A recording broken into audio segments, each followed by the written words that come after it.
Welcome to Afternoon Light, the podcast of the Robert Menzies Institute, hosted by Georgina Downer.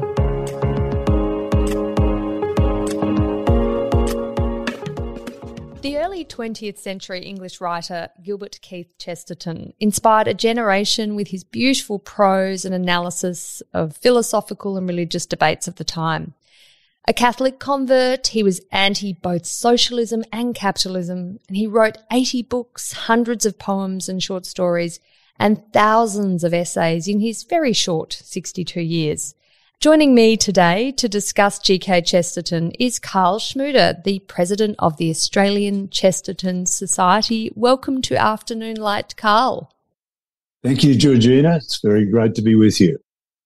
And thank you for joining me all the way from Armidale in New South Wales, not Armidale in Melbourne. The spelling is, of course, different, but Armidale in New South Wales, which I have yet to visit and must do so one day. But tell me about the Australian Chesterton Society for a start. What is it? What do you do? And how long has it been going?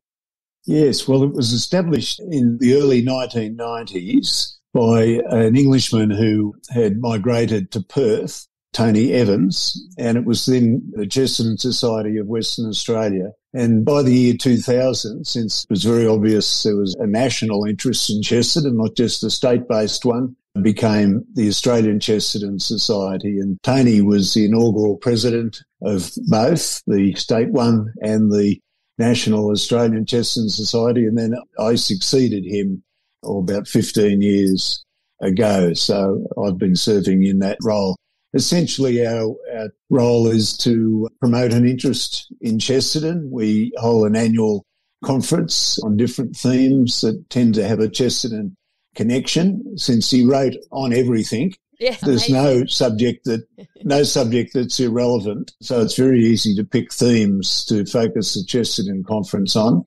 We also publish an 8-page newsletter come journal called The Defendant every quarter, and we distribute that to around about 200 people in Australia as well as quite a few overseas, because Chesterton has been remarkably popular throughout the world, and he's probably much more popular in the colonies, we might say, places like the United States and Australia especially, than he is in England, where he tends to have been fairly neglected, I think, since his death. But there's a flourishing American Chesterton Society, and the one in Australia continues to, I think, thrive. People continue to join it, and when they find out about it, there's all sorts of closet Chestertonians I've found throughout the country. So Karl, it's quite active. Yeah, and that's absolutely fantastic. And to think that the Chesterton Society in Australia, at least, was only established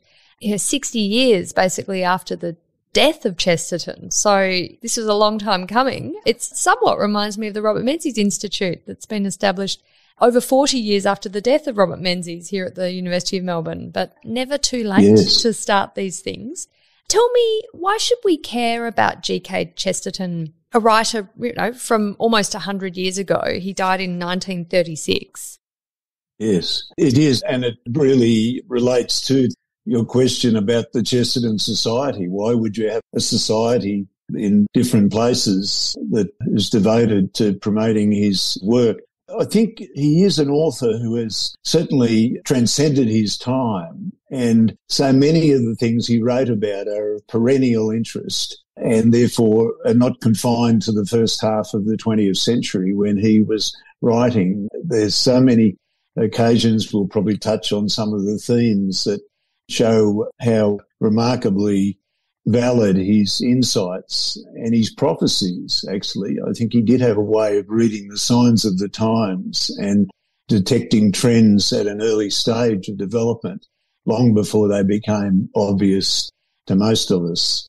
His Father Brown stories, of course, he was the creator of that priest detective. They continue to be read, and, of course, the TV series, not terribly faithful to Chesterton and the character, I think, for many people, but nonetheless very popular. And at the time, of course, Karl, the Father Brown series were pretty much on par with Sherlock Holmes and Hercule Poirot in terms of these murder mystery series of books that we know have been turned into very films true. or television series.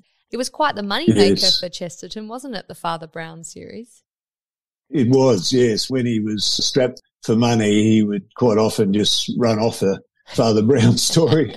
And when some of the people you mentioned, Agatha Christie, for example, and Dorothy Sayers, when they established what was called a detection club, which was essentially writers of detective fiction in Britain, Chesterton was asked to be the first president. So I think his priest detective character has proved remarkably enduring. He also wrote literary criticism. His books on Dickens, for example, are still regarded by scholars as well as ordinary readers as showing great insight into the works of Dickens. And his educational philosophy, his social and political philosophy, there's all sorts of echoes that you find these days in various places that indicate the continuing impact his writings and his thought have been having. He had great friendships across the spectrum, ideological spectrum and religious spectrum, which was interesting. I enjoyed reading about a description of him, a physical description of him, that he was incredibly tall, especially for the era. He was, I think, 6'4", and he weighed about 150 kilos or so. So he was a big gentleman. A larger gentleman. Very. And it was funny, Yes. There's a fantastic anecdote between him and his good friend George Bernard Shaw, which I'm sure you'll be familiar Yes. with, Karl, where Chesterton, and they disagreed on many things, but were very fond of each other. And George Yes. Bernard Shaw, we should give the context here, was an extremely thin person. So Chesterton met him one day and said, "To look at you, anyone would think famine has struck England." And George Bernard Shaw, in true form, has quipped back, "To look at you, anyone would think you had caused it." I love that. I love that exchange. Yes, Why can't we have those types of he exchanges was these days?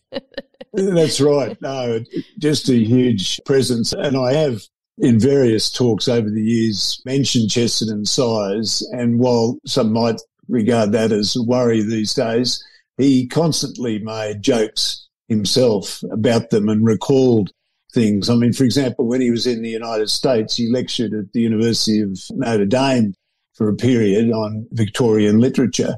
And he had a person who picked him up at the hotel each morning, and he always had great difficulty getting into a car and even greater difficulty getting out of it. And one lady trying to help him said, "Should we move you out sideways?" And he said, "Madam, I have no sideways." So wasn't an easy matter.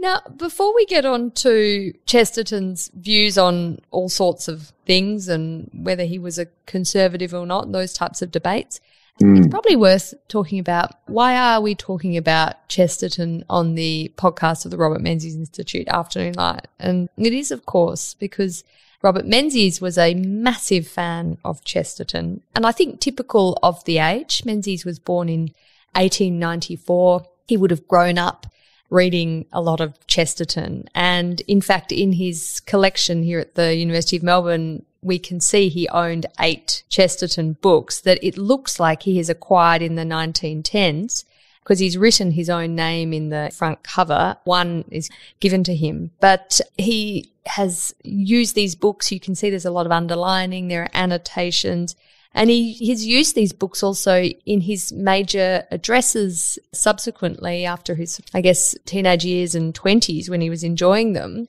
He's using them when it comes to his views on education.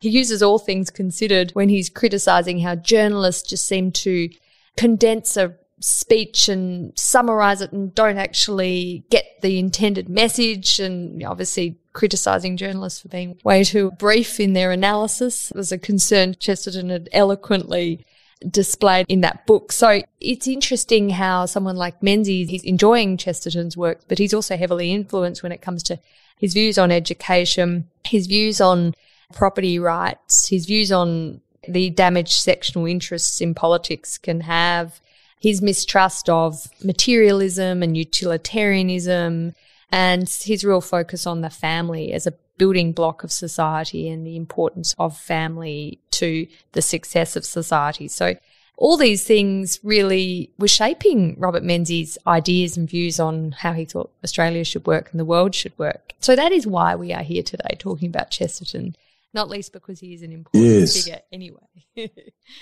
No, the affinities that Robert Menzies had with Chesterton's ideas, yes, have impressed me, Georgina. I learnt quite a lot more about Robert Menzies and just been thinking of the affinities that they had. One, I think, that does come out very powerfully in Menzies' writings and speeches and attitudes is that they both had, Chesterton and Menzies had a great regard, very unpatronising regard for ordinary people, for the ordinary person, the man and woman in the street. And Chesterton articulated that in so many ways. He loved ordinary people. And if you then move to Menzies' ideas, you think of the great celebrated speech, The Forgotten People. There's echoes there, I found, with Chesterton's great poem of 1907 called The Secret People, where he says, smile at us, pay us, pass us, but do not forget we are the people of England who have not spoken yet. So even the word forget is in that line that Menzies captured so well in that 1942 speech. But I think it does pervade his own ideas, and I'm sure the resonance that he felt when he would read Chesterton's essays or his writings on particular issues, he responded to those very positively, as for so many people, Chesterton articulated what they deeply felt and thought, but may not have had the opportunity or the words to be able to express that. And Chesterton did that remarkably well, I think. He obviously was an incredible writer and his prose is beautiful. And as you said earlier, the essays he wrote on Victorian era literature, particularly Charles Dickens, are still highly valued to this day, and just for their kind of deliciousness in terms of their articulation, his erudition. I guess it would be useful to understand, we should eschew labels because they're not helpful. They put people into boxes that they might not necessarily fit into perfectly. But how would you describe Chesterton's philosophical approach? Was he an arch-conservative, as some have said? He was latterly converted to Catholicism, although he was a sort of high church Anglican to start with. So he had a religious basis to a lot of his views. But how would you characterise Chesterton in a neat, kind of efficient way? Yes, very difficult, unfortunately. I think he is not at all easy to categorise and let alone confine. And in some ways, I think he was conservative, according to the way the categories are still applied, I suppose. He'd be regarded as a social conservative because of what you mentioned, Georgina, his belief in the family, the fundamental building blocks of society. While he didn't write, say, on home ownership, Menzies' great emphasis on home ownership would have resonated with Chesterton's belief in the importance of the family and the security and stability provided by owning one's own home. But then on the other side, I'd regard him as something of a radical, a political radical, in that he wasn't just disposed to keep things as they are. He wanted, as you mentioned, he opposed both capitalism and socialism. And the essence of that was that they both concentrated power and wealth in a few hands. Governments did it in the hands of politicians and bureaucrats, and capitalism did it in the hands of big corporations. And that's continued even to this day, I suppose, with the rise of big tech, just another form of quite concentrated power. Whereas Chesterton believed in what was called distributism, and that is that power should be distributed as widely as possible. That was the best safeguard of freedom, and also the way in which freedom could be personally fulfilling as well as socially and politically creative. So in that way, I don't think he was conservative at all. He was, if anything, I suppose if you had to put a label on him, he was a political radical and a social conservative. It's interesting reading about Chesterton and reading some of his writings, how much obviously you can see Menzies is borrowing from him. Menzies broadcast in 1942 on Has Capitalism Failed? He talks about how we should impose upon capital the most stringent duty to discharge its social and industrial duty, and that we want a modern and civilised capitalism, and that Menzies, in sort of forming his political ideas that would end up leading to the Liberal Party, he talks about the individualist movement as not each to himself and the devil take the hindmost, but in the good sense, every man is his brother's keeper. So this sort of sense of duty, of a moderation of capitalism, of making sure that people are looked after and that there is no sort of overarching power, as you said, either the state from socialism or the big business corporations from capitalism, that's the individual at a very singular sense who have power over their own lives and over their own property, and that distributed sense of power gives the best outcome in society.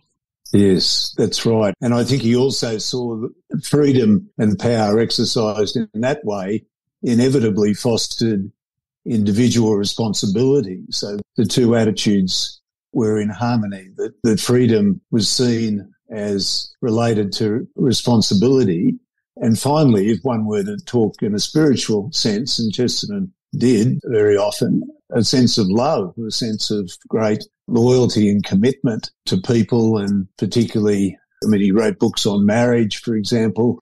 He had a very strong view of what he called the freedom of the vow, namely that freedom is exercised not in an unrestricted way, but something that was accepted, that was exercised within certain limits, that was self-imposed. It wasn't that they were imposed by the state. So it wasn't in that sense a legally binding contract so much in his mind. It was a promise made, a mutual making of a promise, of a vow. He says in one of his comments about freedom, he says, "I could never conceive or tolerate any utopia which did not leave to me the liberty for which I chiefly care, the liberty to bind myself." So typically paradoxical, where Chesterton, and he was often regarded as the prince of paradox, said things that at first seem contradictory. And then when you probe and penetrate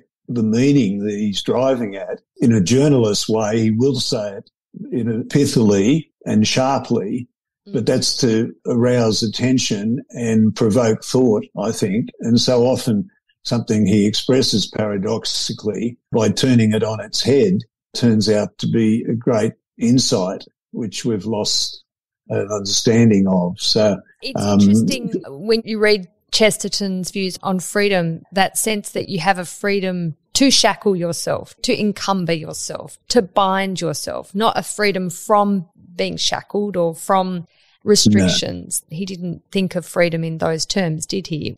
You had the choice, the freedom to do things that would limit your freedom. But the fact that you had the freedom to do that is freedom.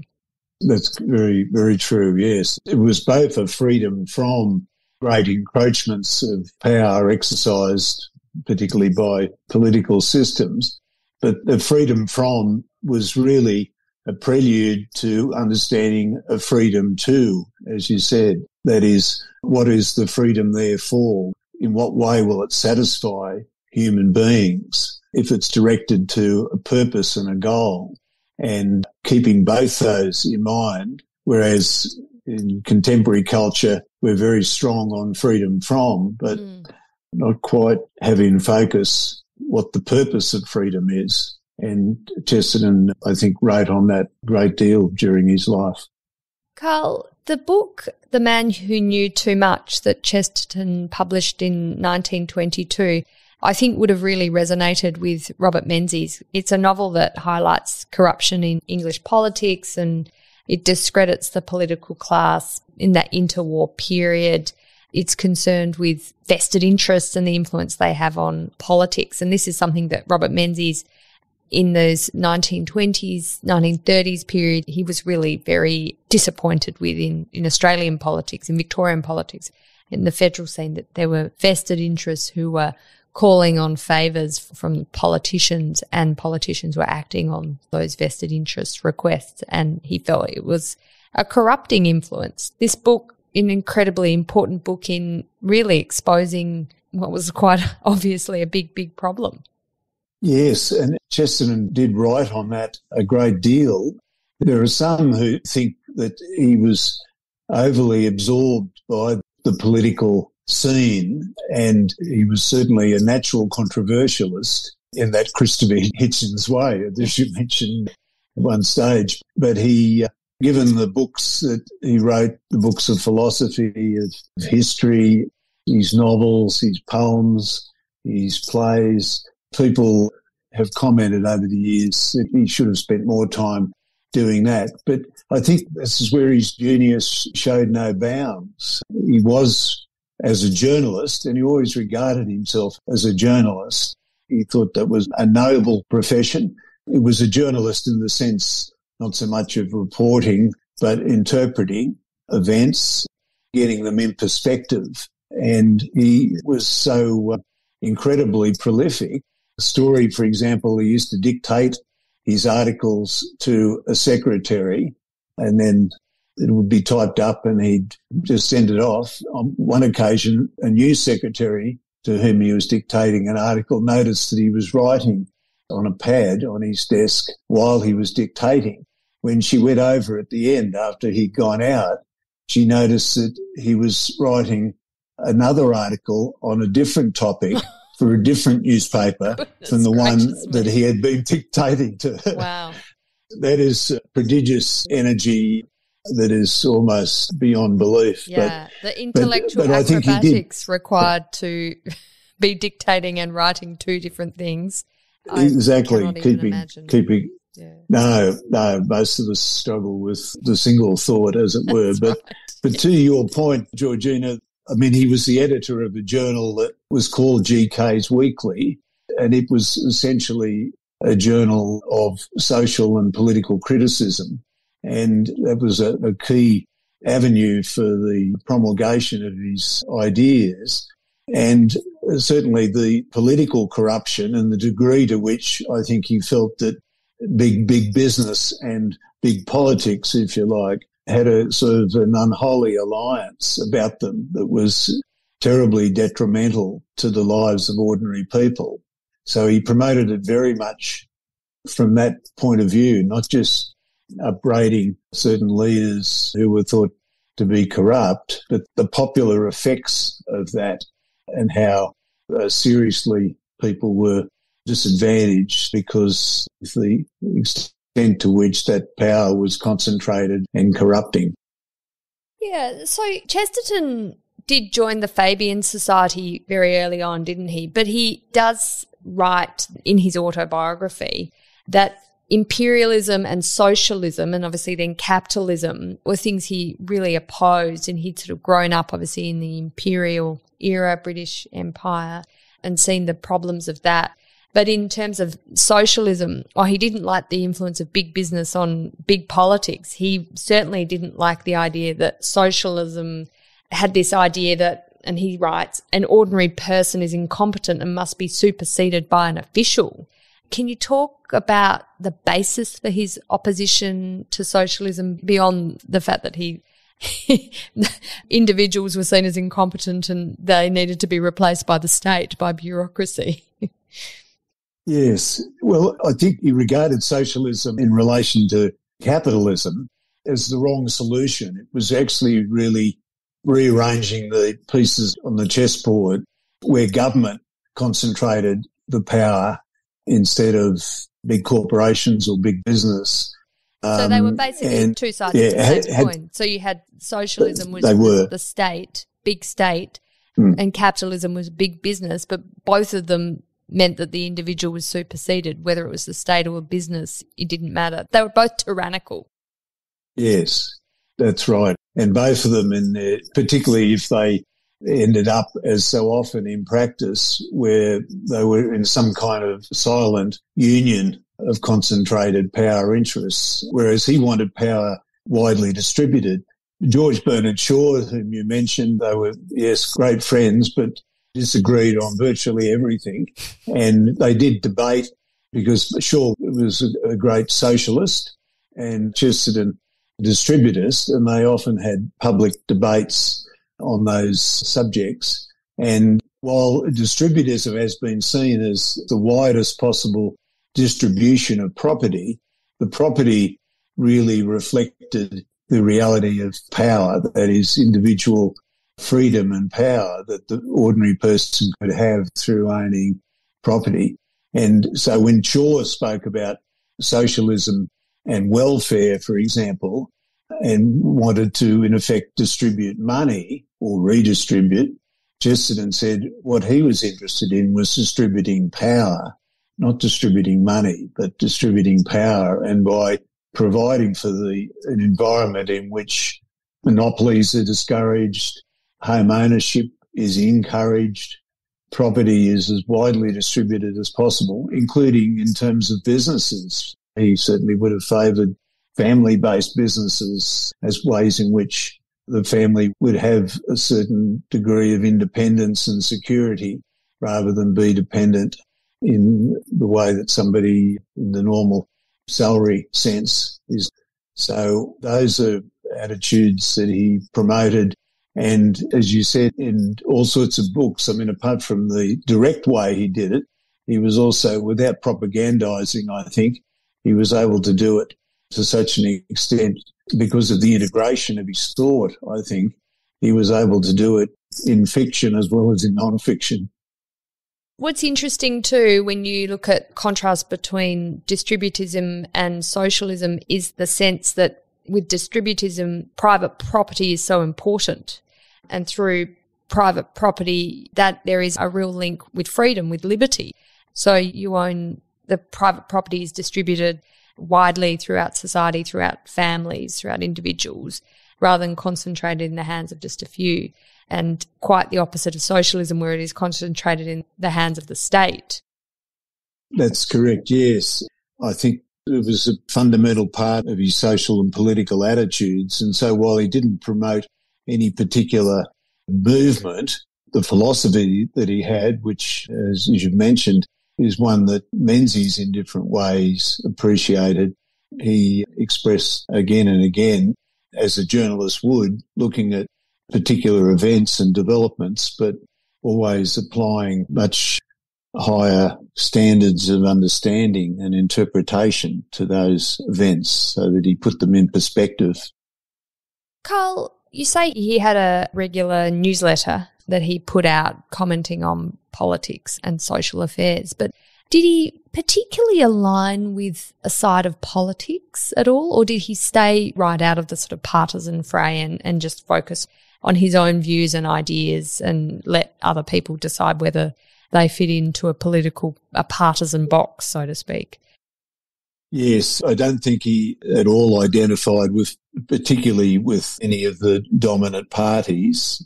And as we were discussing earlier, I think about whether he was a conservative or not.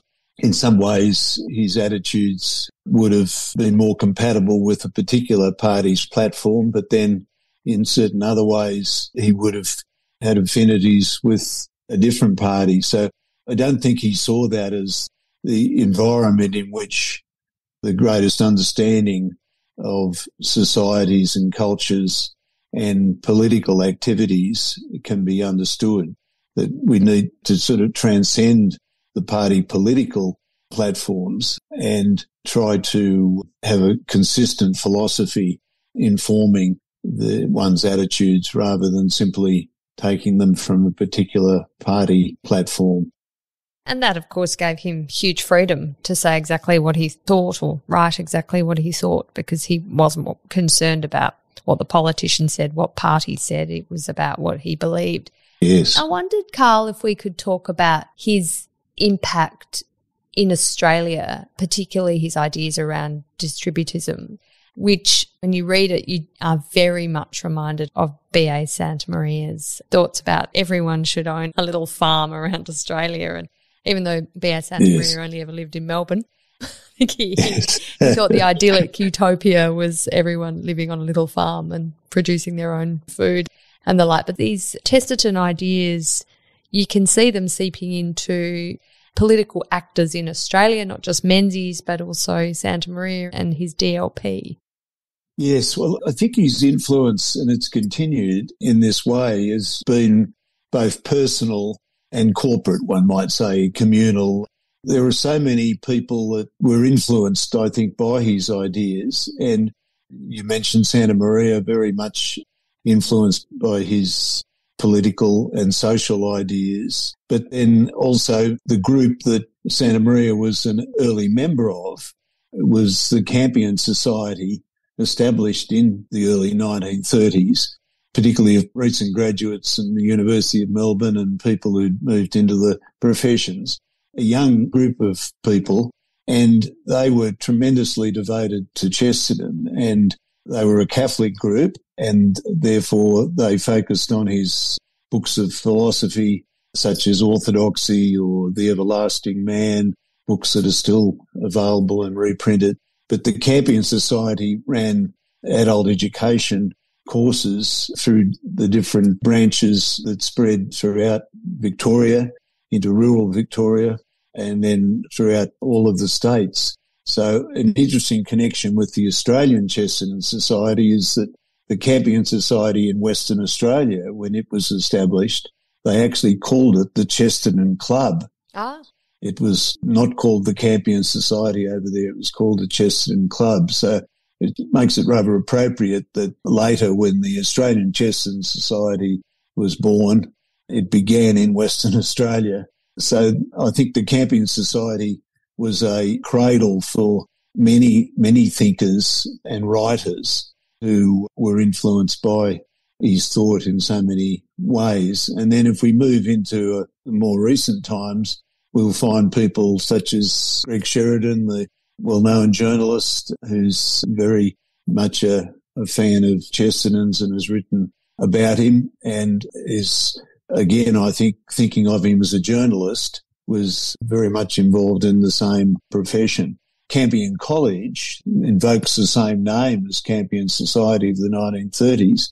It was created in Sydney as a liberal arts college, opened in 2006, and I served as co-founder with Brisbane friend and businessman Mr. James Power Sr., and many others have come out in support of the college. It's attracted students from all over Australia, and while Chesterton is not actually set on the curriculum, his influence is certainly present there in the foundation of the college. I often referred to him as a one-man liberal arts program, since he wrote on in all of the subjects that we teach at Campion: history, philosophy and literature and language and so on. So I think those are corporate examples, if you like, community developments that reflect Chesterton's influence of his ideas. And similarly, at the personal level, is people who continue to, and have over the years, remarkably, well over a century since he was writing to such a, so prolifically. Absolutely. I thought we'd finish our conversation today, Karl, talking about Chesterton's views on education, which was something Robert Menzies was passionate about. And when you read Chesterton on education, you can see how much Menzies was influenced by his ideas. And of course, yes, he actually quotes him quite a bit in his major speeches and writings, particularly in the 1939 address that Menzies made on the place of a university in a modern community.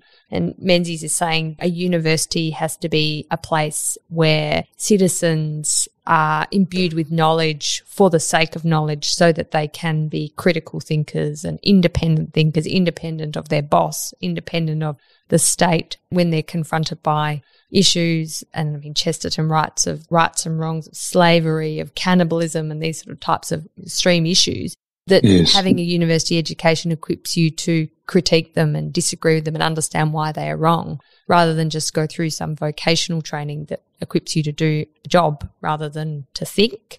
And Chesterton writes about how the whole object of education is to broaden the mind, to really learn a general view of the history of man, the nature of man, and for him, the nature of God, to consider what is right and what is wrong, that sort of idea of morality, that you are given standards and you can judge conditions in society.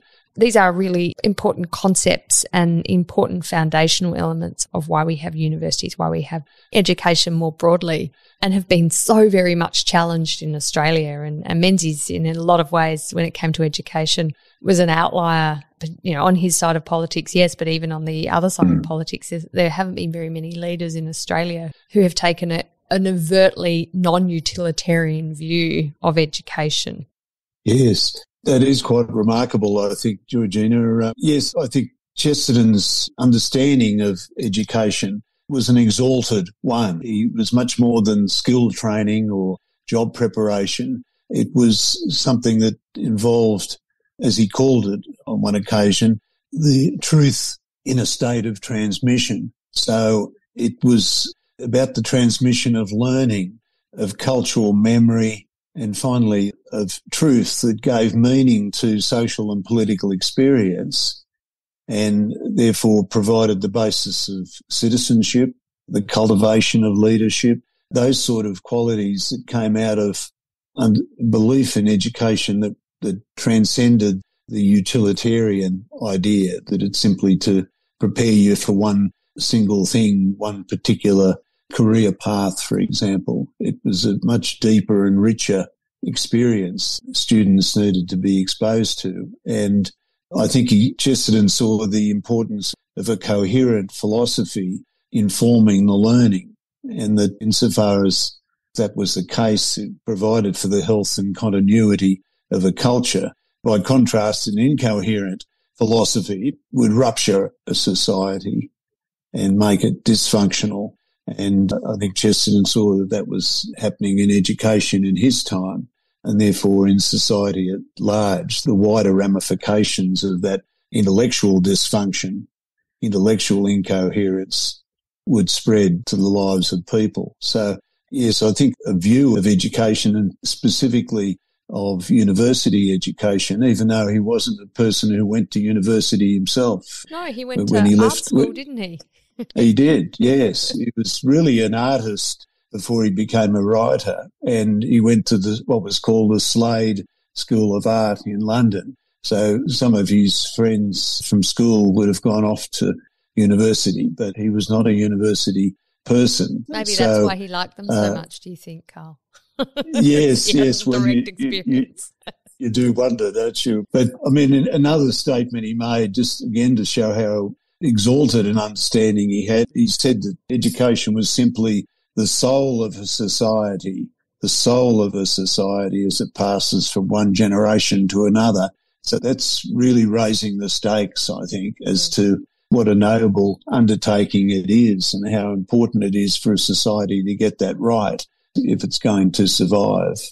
Karl, Schmude, thank you so much for this discussion on Chesterton. I feel like I have 80 books to get through and thousands of essays and poems and short stories to get through to really imbibe all that is GK Chesterton. What an incredible story and enduring legacy he has. And, of course, you have your upcoming Chesterton conference, don't you, at the end of October? So would you like to give that a quick spruik? We do. Thank you, Georgina. Yes, October 21, Saturday, October 21 at Campion College in Sydney. Greg Sheridan will be one of our speakers at that, and the theme is Chesterton and the Rise of a Counterculture. So it's looking at various developments in journalism, publishing, the media, education, politics, business that reflect Chesterton's ideas and starting to move towards something of a countercultural development, not in a negative sense, because it's still in favour of culture.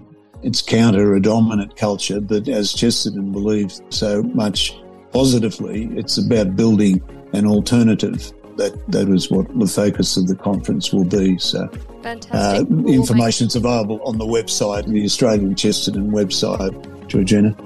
And we'll make sure we put that in our show notes for this. Thank you so much, Karl, for joining me on Afternoon Light today. It's been a great pleasure to have you on. Thank you very much. Great to be with you.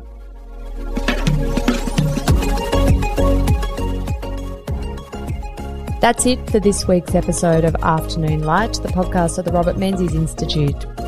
Please make sure to subscribe and catch up on our latest online content on our website or on Twitter, LinkedIn or Facebook.